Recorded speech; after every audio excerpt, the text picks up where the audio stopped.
चर्चा चल रही है इस वक्त। आज की कोशिश यह है कि 4 जून की तस्वीर क्या होगी। हम सबके अपने अपने आकलन है। वहां पर जब बीजेपी कह रही है कि यूसीसी लाएंगे, वन नेशन वन इलेक्शन लाएंगे, तो उनका सीधा मतलब यह है कि उनकी सरकार बन रही है, उन्होंने इसकी तैयारी कर ली है। लेकिन दूसरी तरफ जब यह भी कहा जा रहा है, अरविंद केजरीवाल ने एक अर्जी दाखिल करी आज कोर्ट में, संजीव जी, और उन्होंने कहा कि भाई मुझे 7 दिन और चाहिए, मेरा 7 किलो वजन घट गया तो मुझे 7 दिन और चाहिए अपने टेस्ट कराने। मेरा सवाल आपसे यह है, 4 जून को वो जेल से बाहर रहना चाहते हैं, 4 जून को वो बाहर रहें, और 4 जून जब सरकार बन रही है, किसकी बनेगी वो 4 जून को पता चलेगा। लेकिन अरविंद केजरीवाल 4 जून को क्या इस पूरे जो विपक्षी गठबंधन है उसके जो बड़े बड़े नेता हैं वो बाहर रहेंगे, वो जेल में ना रहे, क्या ये भी एक कोशिश है? देखिए, निश्चित तौर पे उनकी तबीयत ठीक नहीं है। वो जैसा कह रहे हैं, अदालत में उन्होंने उसी तरह की अर्जी लगाई है और अपनी बात उन्होंने स्पष्ट रूप से रखी है। अब सरकार किसकी बन रही है, तो भारतीय जनता पार्टी कह रही है कि मेरी बन रही है, और विपक्षी पार्टी कह रही है कि मेरी बन रही है। आखिरी चरण है जिसमें मैंने अभी कहा कि 25 सीटें उसमें भारतीय जनता पार्टी के खेमे में और 27 सीटें ऑलरेडी विपक्ष के चरण में। अब उस 25 में से कितनी भारतीय जनता पार्टी बचा पाती है, सबसे महत्वपूर्ण बात यह है। लगता तो ऐसा है कि आंकड़े जैसे दिख रहे हैं, 5 भी बचा ले तो गनीमत है। स्थिति ये बनी हुई है। यदि वो सारी चीज या वो टेम्परामेंट बना रहता तो आज इस तरह की बहकी बातें नहीं करनी पड़ती जो आज यूसीसी की बातें की जा रही है। प्रधानमंत्री जिस तरह का भाषा का यूसीसी बहकी बात कैसे है? ये पहले कर लेते ना। यूसीसी गृह मंत्री ने चुनाव शुरू होने से पहले, और ये रिपब्लिक मीडिया नेटवर्क का कॉन्क्लेव था जिसमें उन्होंने कहा कि यूसीसी हमारी प्रतिबद्धता है, हम उस पर काम करेंगे। नहीं, मैं आपको वो बता रही हूँ जो हमारे अपने कॉन्क्लेव में हुआ है, उसमें उन्होंने खुद कहा था, और उन्होंने ये भी कहा कि वन नेशन।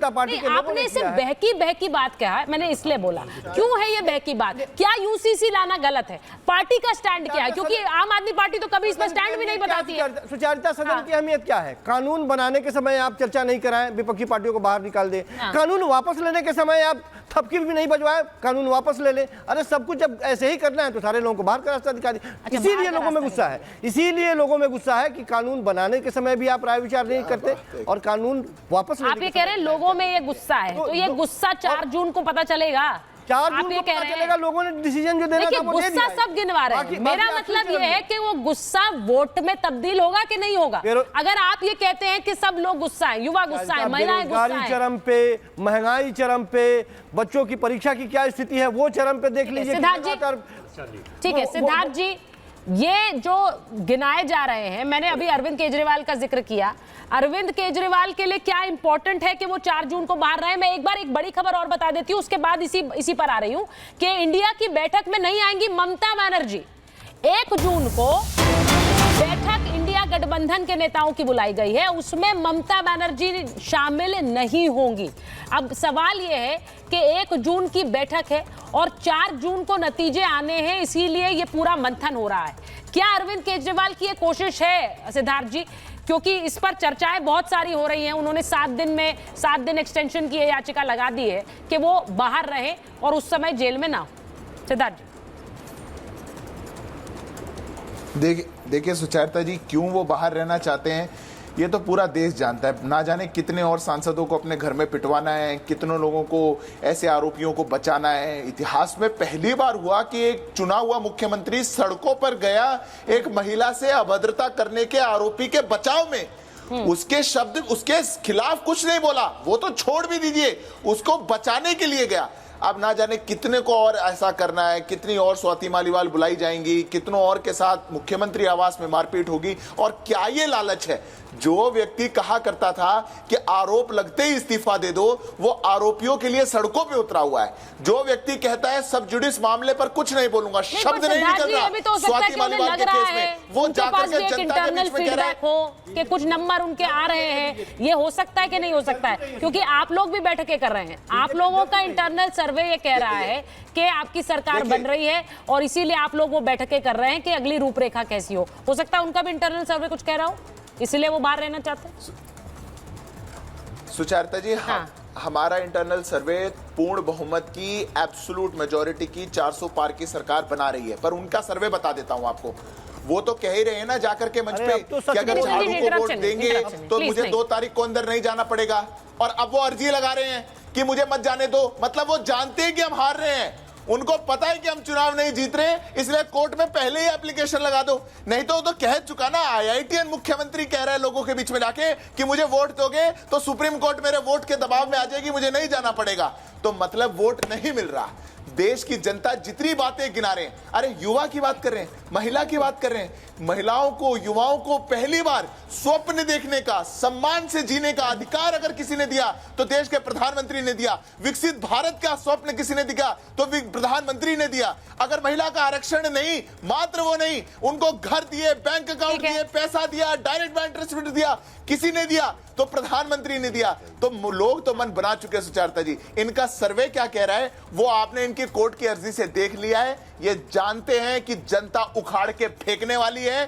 22 सीटों पे लड़ रहे हैं मात्र अरविंद केजरीवाल, कुछ नहीं निकल के आने वाला। 22 में से 0 बटा सन्नाटा निकलेगा, इसलिए गिड़गिड़ा रहे हैं एक हफ्ता रहने दो। अब मैं अजय जी के पास जा रही हूँ। कोई नई बीमारी आ जाएगी, फिर कुछ और आ जाएगी। अजय जी, मैं कांग्रेस की बात कर रही हूँ क्योंकि मैं पार्टीवार अगर जल्दी से बात कर लूं, कांग्रेस के लिए कहा जा रहा है कि आप लोग अपना अनुमान, अपना लक्ष्य तकरीबन 140 मानकर चल रहे हैं, लेकिन आपका अनुमान यह है कि 90 से 91 आपके खाते में आएंगी। ये इंटरनल सर्वेज में कहा जा रहा है पार्टी के सूत्रों द्वारा। अब आप मुझे बता दीजिए इसमें से क्या सही है, क्या गलत। तो आपका सर्वे, नहीं, मेरा नहीं है, मैं क्यों कराऊंगी। अभी सिद्धार्थ यादव आर्मी परिवार से आते हैं, लेकिन ये उस गलत जगह हैं जहां ये होता है मित्रों, पहली वोट बालाकोट के नाम देना, जब पॉलिटिसाइज करा जाता है।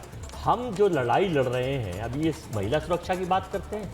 70 करोड़, देखिए 3 लोग होते हैं, मैंने एक तो भगवान, जिन्हें भगवान मानते हैं, जो सबका आस्था का प्रतीक होता है।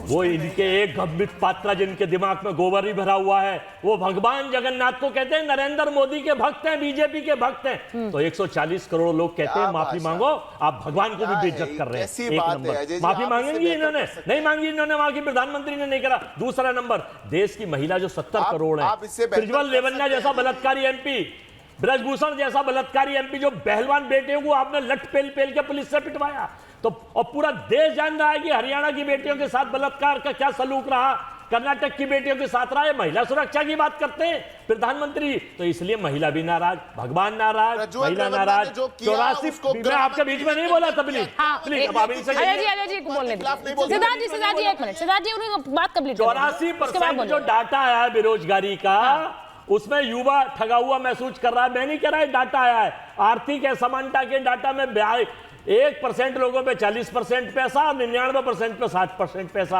अभी 12,000 करोड़ का इनके परम मित्र मोडानी अडानी का आया है कोल घोटाला। तो भाई ये आपने देखा था अभी किस तरह से बॉन्ड के नाम पर लूट मचाई गई। और परकला प्रभाकर जो देश की वित्त मंत्री हैं, उनके पति हैं, उन्होंने कहा है सबसे बड़ा घोटाला है संसार का। और प्रधानमंत्री आप जो बातें गिना रहे हैं, उन पर सब पर चर्चा हो चुकी है। नहीं हो नहीं चुकी, उन सब पर चर्चा हो चुकी है। क्यों नहीं हुई है? मेरी सुनो ना, आप पुरानी बातें निकाल के ला रहे हैं, हम आगे की बात कर रहे हैं, आप पीछे जा रहे हैं। सुन तो लीजिए, बोलिए। हमने तो देश के प्रधानमंत्री नरेंद्र मोदी जी को आदर्श बना रखा है। पूछो कैसे? बहुत अच्छी बात। पूछो कैसे? वो प्रधानमंत्री हैं, भारत के प्रधानमंत्री हैं। जब वो पंडित जवाहरलाल नेहरू और कांग्रेस और मुसलमान के अलावा 500 बार भूलते ही नहीं है, तो हमें भी वही बातें इनसे पूछनी चाहिए, वो याद रखनी चाहिए। तो हमने आदर्श बनाया, गलती करी है क्या? प्रधानमंत्री को आदर्श नहीं बनाया? ठीक है, ठीक है। फिर आप गलत क्यों साबित कर रही हैं? ठीक है।